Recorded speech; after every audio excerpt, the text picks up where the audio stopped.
পড়ছিলাম বেলতলি, কলমে লাবিবা ওয়াহিদ, পর্ব সংখ্যা ৩০। কেনাকাটার জন্য মৌন এশাকে নিয়ে বেরিয়েছে। ওরা দুই বোন রিয়াজ সাহেবের চেম্বারের বাইরেই দাঁড়ানো। কথা ছিল রিয়াজ সাহেবের সাথে বের হবে, কিন্তু দেখা যায় এই কাঙ্ক্ষিত মুহূর্তেই হঠাৎ রোগী এসে হাজির হয়। এখন সে চাইলেও না করতে পারলেন না রোগীকে।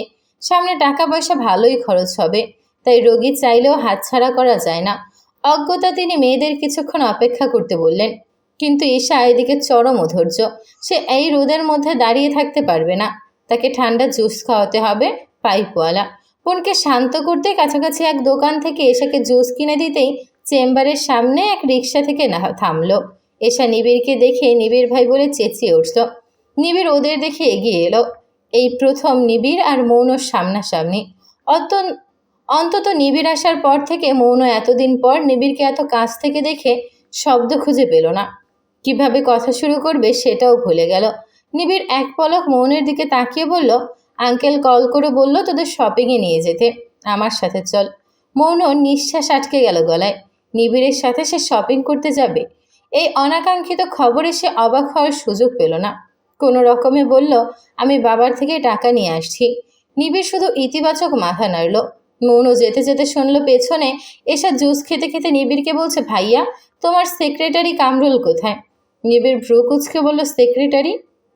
কামরুল ভাই তো আমাকে মুখস্থ করালো সে সেক্রেটারি, নিবিড় ভাইয়ার সেক্রেটারি। নিবিড় আশপাশ তাকিয়ে বলল, ও আমার সেক্রেটারি নয়। এশায় চিন্তায় পড়ে গেল, তাহলে কি কামরুল নিবিড় ভাইয়ের চেলা হয়? কিন্তু চেলা শব্দটা কেমন পচা শোনায়। এগুলো তো গুন্ডাদের জন্য ব্যবহৃত হয়। চেলা ছাড়া আর কি বলা যেতে পারে? ভাবতে ভাবতে তার জুসের প্যাকেট খালি হয়ে গেল। মুহূর্তে সে কামরুলের ব্যাপারটা ভুলে জুসের চার মাথা ছিল, এরপর পায়ের কাছে রেখে সেটা লাফ দিল। মুহূর্তে জুসের ভেতর থেকে ঠাস করে শব্দ হলো। সেই শব্দ পেয়ে এসে খিলখিল করে হেসে দিল। মৌন টাকা নিয়ে আসতেই নিবিড় রিক্সা ডাকলো। তার মুহূর্তেই মনে পড়ে গেল চট্টগ্রামের কথা। তারা একই রিক্সায় বসেছিল। নিবিড় তার খুব কাছে। মৌন অস্ফুট স্বরে বলল, রিক্সা কেন? কিন্তু সে বাকিটা বলার আগেই নিবিড় আরেকটা রিক্সাও ডাকলো। প্রথমটার দিকে ইশারা করে নিবিড় বলল, ওঠ। মৌন ঠোঁট লালা দিয়ে ভেজালো। ভাগ্যিস পরের কথাগুলো বলেনি যে। নিবিড় কেন তার সাথে বসবে? বললে চরম মানহানি হয়ে যেত। মৌন কোনো প্রকার জবাব না দিয়ে এসেকে নিয়ে রিক্সায় উঠল। নিবিড় অতি যত্নে হুট তুলে দিল। মৌনর ওড়না রিক্সার বাহির থেকে ভেতরে এনে দিল। মৌন মুগ্ধতা চেপে বলল, হুডের কি দরকার? রোদ লাগবে। বলেই নিবিড় পেছনে রিক্সায় উঠে পড়ল। রিক্সা চলতে শুরু করলো। মৌন হৃৎপিণ্ড অস্বাভাবিক গতিতে ওঠানামা করছে। বারবার মনে পড়ছে নিবিড় তার হুড তুলে দিয়েছে, ওড়না গুছিয়ে দিয়েছে। লোকটা গম্ভীর ছিল। গম্ভীরই থাকুক না, তার কেন আবার জেন্টলম্যান হতে হবে? মৌন শক্ত করে বুক খামছে বসে রইল। এই অনুভূতিতে সে কবে যেন পাগল প্রায় হয়ে যায়।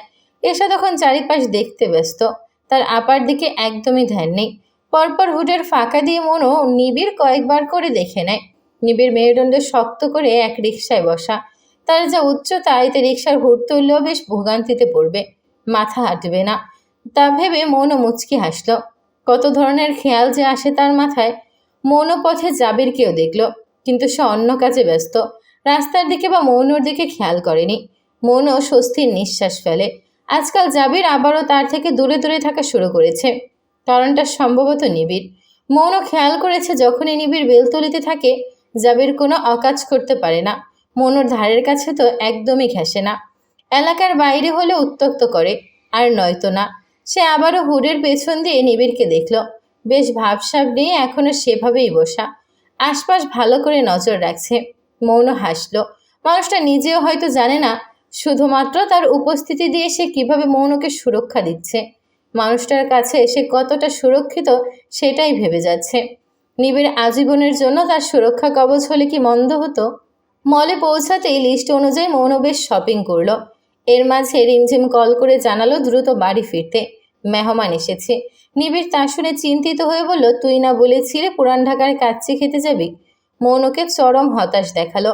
আজ কতদিন পর তার আবারও সুযোগ এসেছিল নিবিড়ের সাথে সময় কাটানোর, কিন্তু মুহূর্তেই তার সব পরিকল্পনা ধূলিসাৎ হয়ে গেল। অজ্ঞতা। শপিং শেষে নিবিড় ওদের আবারও রিক্সায় উঠিয়ে দিল। হঠাৎ কি মনে করে নিবিড় রিক্সাকে অপেক্ষা করতে বলে কাছেরই এক দোকানে ঢুকে পড়ল। সেখান থেকে পানি, জুস, আইসক্রিম এগুলো কিনে আনলো। লম্বা ধাপ ফেলে সে মনোর কাছে এসে সেগুলো ধরিয়ে দিয়ে বলল, তুই শুরু থেকেই পানি বা অন্য কিছু মুখে দিসনি। পানিটা খা, হাইড্রেশন পাবি। মনো অবাক হলো, নিবিড় এত কিছু খেয়াল রেখেছে। মনো পানির মুখটা খুলতে চাইল। আজ এত শক্ত লাগছে কেন? নাকি নিবিড়কে দেখে তার সব শক্তি গায়েব হয়ে গেছে? নিবিড় ব্যাপারটা লক্ষ্য করে বলল, দেখি, আমাকে দে। নিবিড় বোতলটা নিজের হাতে নিয়ে পানির মুখটা খুলে দিল। এসে তা দেখে নিজের জুসটাও নিবিড়ের হাতে ধরিয়ে দিল। আমারটাও খুলে দাও ভাইয়া। নিবিড় খুলে দিল। পরপর সে রিকশার ভাড়াটাও মিটিয়ে দিল। মনোর দিকে তাকাতেই বলল, তোরা যা তবে। মামা, সাবধানে চালাবেন, তাড়াহুড়োর কোনো দরকার নেই। রিকশা যখন চলতে লাগলো, মনো তখন হুডের পেছন দিয়ে বারবার নিবিড়কে দেখতে লাগলো, ঠিক যতটা তাকে দেখা যায়। বাড়ি ফিরে মনো চমকে উঠল। মেহমান আর কেউ নয়, ইয়ামিন আর তার স্ত্রী সালমা। মৌন মামাকে দেখে ভয়ে পালাতে নিলে ইয়ামিন তার ব্যাগ ধরে টান দিলেন। চোখে মুখে রাগের ফুলকি তুলে বললেন, এই বেয়াদব, পালাচ্ছিস কোথায়? এতদিন তো দূরে ছিলাম, এবার তো মুখোমুখি। তুই কি ভাবছিস আমার হাত থেকে বাঁচা এত সোজা? নে ধর, চলে এলাম।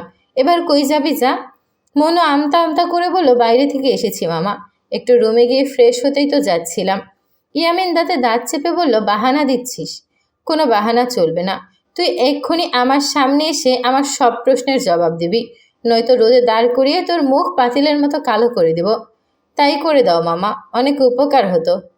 ওটা তোর কাজে সহজ মনে হয়? ঠিক আছে তবে, নিচতলা থেকে ছাদ, আবার ছাদ থেকে নিচতলা, এভাবেই উপর নিচ করবি।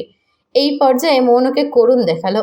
সে সামান্য বোতলের মুখ খুলতে পারে না, সেখানে সে এই আজগুবি শাস্তি পেলে তো তাকে হাসপাতালে ভর্তি করতে হবে। অজ্ঞতা মামার থেকে পার পেতে সে রাজি হলো। পরপর তার মামির দিকেও তাকালো। মৌন তাকাতেই সালমা মুখ ফিরিয়ে নিল। এতে মৌন ঢের বুঝে নিল সালমা এখনও তাকে অপছন্দ করে। মৌন আড়ালে দীর্ঘশ্বাস ফেলল। অনেক বলে কয়ে ঘরে গিয়ে ফ্রেশ হওয়ার অনুমতি পেল সে। আধ ঘন্টা পর গোসল সেরে এসে দেখল নিবিড় এসেছে। হাতে তার কয়েক প্যাকেট কাচ্চি। কাচ্চিগুলো সেই পুরান ঢাকার, সেই হোটেল নিবিড় ব্যক্তিগতভাবে পছন্দ করে। মনও চমকে গেল। সে আশা করেনি নিবিড় তাদের জন্য কাচ্চি আনবে। নিবিড়ের সাথে তার চোখাচোখি হলো। নিবিড় মৌনর দিকে তাকিয়ে বলল, কাচ্চি খেতে চেয়েছিলি, এবার খেয়ে নে, আমি আসি। রাতে রিমঝিম আর রাহাত কলে কথা বলছে। রিমঝিম কিছুটা অস্বস্তি নিয়ে বলল, তোমাকে কিছু বলার ছিল। ওপাশ থেকে রাহাত প্রফুল্ল মনে বলল, নিশ্চয়ই, বলে ফেলো। রিমঝিম কিছুটা ধাতস্থ হয়ে বলল, কথাগুলো আমার পাস্টের ব্যাপারে। আমার মনে হলো বিয়ের আগে তোমার জানা দরকার। মনে হলো ওপাশ থেকে রাহাত নড়ে চড়ে বসলো। তবুও তার গলা আগের মতোই। বলো রিমঝিম, আমি শুনছি। রিমঝিম ভরসা পেল। সে সময় নিয়ে বলতে শুরু করলো। আমি যখন ইন্টারে ছিলাম তখন আমার প্রেম ছিল আবির নামের এক ছেলের সাথে। ছেলেটা ছিল বখাটে, আমাদের এলাকার, তবে আমাকে বেশ সম্মান দিত, ভালোবাসত। অল্প বয়সের আবেগ আমাকে সবকিছু ভুলিয়ে দিয়ে রঙিন জীবন দেখাতে শুরু করলো।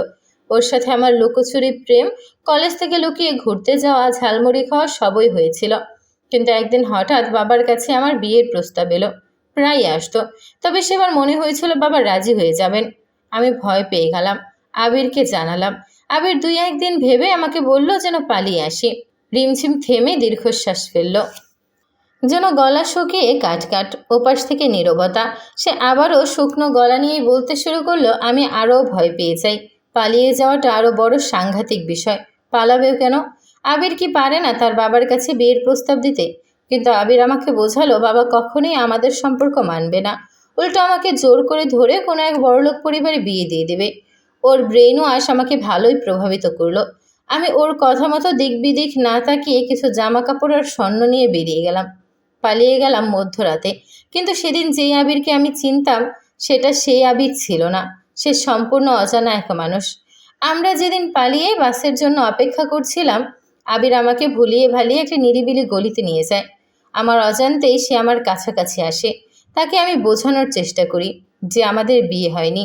কিন্তু এমন মুহূর্তে রিমঝিমের গলা ভেঙে আসে। তার চোখ দিয়ে পানি গড়িয়ে পড়ে। সে কোনো রকমে নিজেকে শক্ত করে বলল, তখন আমি আবিরের আসল উদ্দেশ্য সম্পর্কে জানতে পারি। ওর উদ্দেশ্য ছিল আমাকে ফাঁদে ফেলে আমাকে সে ভোগ করে রাস্তায় ফেলে দেবে। আমার সৌন্দর্যের অহংকার সে ধুলোয় মুছিয়ে দেবে। সাথে যা স্বর্ণ টাকা পয়সা ছিল সেগুলোও নিয়ে যাবে। আমাকে খুব খারাপভাবে ছুঁয়েছিল ও। সেই মুহূর্তটা এত জঘন্য ছিল বলে বোঝাতে পারবো না। কিন্তু আল্লাহর বিশেষ রহমতে ভয়াবহ কিছু হওয়ার আগেই নিবিড় ভাই, প্রণব ভাইরা চলে আসে। ওরা আমাকে সুরক্ষা দেয়। সেই রাতেই কারো কোনো খবর ছাড়াই আমাকে ওরা নীরবে বাড়ি নিয়ে আসে। এলাকার মানুষ আজও জানে না কি এক ভয়াবহ রাত কেটে গিয়েছিল, কি এক ঝড় বয়ে গিয়েছিল আমার উপর দিয়ে। ভাগ্যিস ওরা এসেছিল, আমাকে এত বড় বিপদ থেকে বাঁচিয়েছিল রাহাত। আমি তোমার হাত ধরে সেই রাত, সেই অতীত ভুলতে চাই। ভুলিয়ে দেবে না?